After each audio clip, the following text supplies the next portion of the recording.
Seront donc fermées. La priorité sera donnée à la lutte contre les djihadistes par les forces spéciales dans le cadre de l'opération Takuba. Avec moi sur ce plateau pour en parler, la politologue Niagale Bagayoko. Bonjour. Bonjour. Vous êtes présidente de l'African Security Sector Network, autrice du Multilatéralisme sécuritaire africain à l'épreuve de la crise sahélienne paru en 2019. Alors, ce qu'on vient d'entendre, c'est un changement de forme de la lutte contre le djihadisme au Sahel par la France, la fin de l'opération Barkhane, mais la poursuite de l'opération Takuba. Qu'est-ce que cela change pour l'engagement militaire français ? C'est un changement de posture qui fait qu'on va certainement passer à un dispositif beaucoup plus souple, malléable et beaucoup moins visible. C'est le sens donné à l'accent mis sur la force Takuba, mais ce qui n'est pas précisé, c'est que très certainement l'opération Sabre, qui est l'opération menée par les forces spéciales françaises de manière parallèle à l'intervention de Barkhane et indépendamment de Takuba, va certainement prendre davantage d'ampleur, tout comme sans doute les opérations aériennes ou le recours à des drones. En réalité, c'est l'emprise au sol qui risque d'être modifiée par ces décisions. Le président Macron a dit que cette décision de mettre fin à l'opération Barkhane n'était pas directement liée au récent coup d'État au Mali. Est-ce que cela a joué au moins en partie dans cette décision ? Je pense que ça a indéniablement joué et je pense qu'il s'agit d'une occasion qu'a saisie le président français pour clarifier les relations diplomatiques et politiques avec le Mali, parce qu'en réalité, il y a un désaccord profond depuis un long nombre de mois, au moins 18 mois depuis le sommet de Pau, entre les autorités maliennes, quelles qu'elles soient, et les autorités françaises, les Maliens ayant décidé d'appliquer les recommandations du dialogue national inclusif et de la conférence nationale d'entente de 2017 et 2019 pour engager des pourparlers avec certains leaders djihadistes, notamment ceux du groupe de soutien à l'islam et aux musulmans.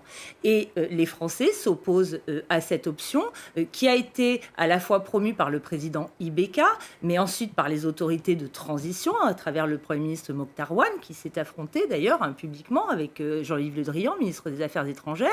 Et la crainte exprimée par le président Macron est de voir les nouvelles autorités militaires poursuivre dans cette voie. Donc je pense que c'est une façon de mettre aussi les Maliens face à leurs choix, face à leurs responsabilités, en leur disant, quand le président parle de respect de la souveraineté, vous êtes libre de mener les négociations et l'approche politique qui vous convient, mais nous ne souhaitons pas vous accompagner dans cette voie d'un point de vue militaire. Depuis le déclenchement de l'opération Barkhane en 2014, la menace djihadiste au Sahel n'a pas vraiment reculé. En réalité, la France ne pourra pas, même à moyen terme, mettre fin à son engagement militaire contre la menace djihadiste dans la région.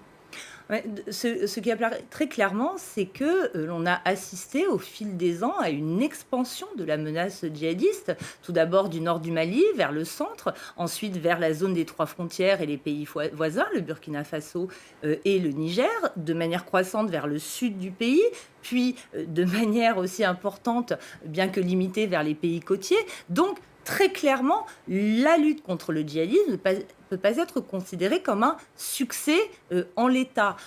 Ce qui a fait défaut, à mon avis, c'est que cette lutte contre le terrorisme a visé un mode opérationnel et non pas un ennemi, ce qui signifie qu'on n'a pas eu une approche politique de la crise. Or, ces groupes ont des projets politiques extrêmement clairs d'un point de vue social, d'un point de vue économique, en termes de justice, en termes de gouvernance, en termes de gestion des ressources, en termes d'éducation aussi. Et c'est, à mon avis, la difficulté à inscrire les interventions militaires, quelles qu'elles soient, puisqu'il s'agit aussi, on l'a rappelé dans l'intervention du président, des missions de formation européennes, I8e, etc.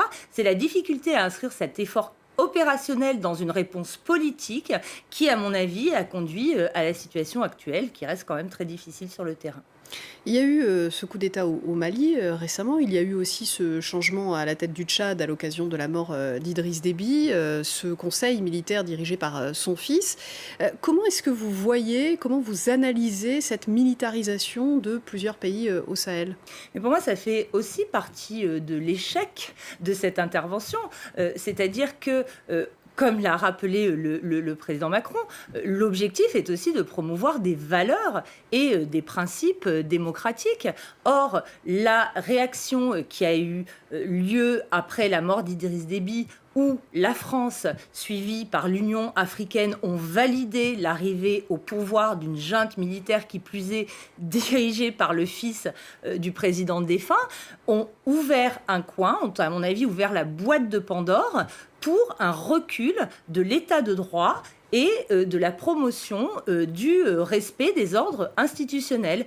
Et la suite de cela n'a pas tardé à se constater au Mali, et c'est pour cela qu'aujourd'hui, on peut constater qu'il y a 2 poids, 2 mesures dans la réaction française entre quoi qu'on en dise, ce qui s'est produit au Tchad et ce qui se produit aujourd'hui au Mali. Et c'est pour cela que je pense que ce qui explique cette différence de réaction, c'est vraiment un différent quant à l'approche diplomatique et politique du traitement de la crise.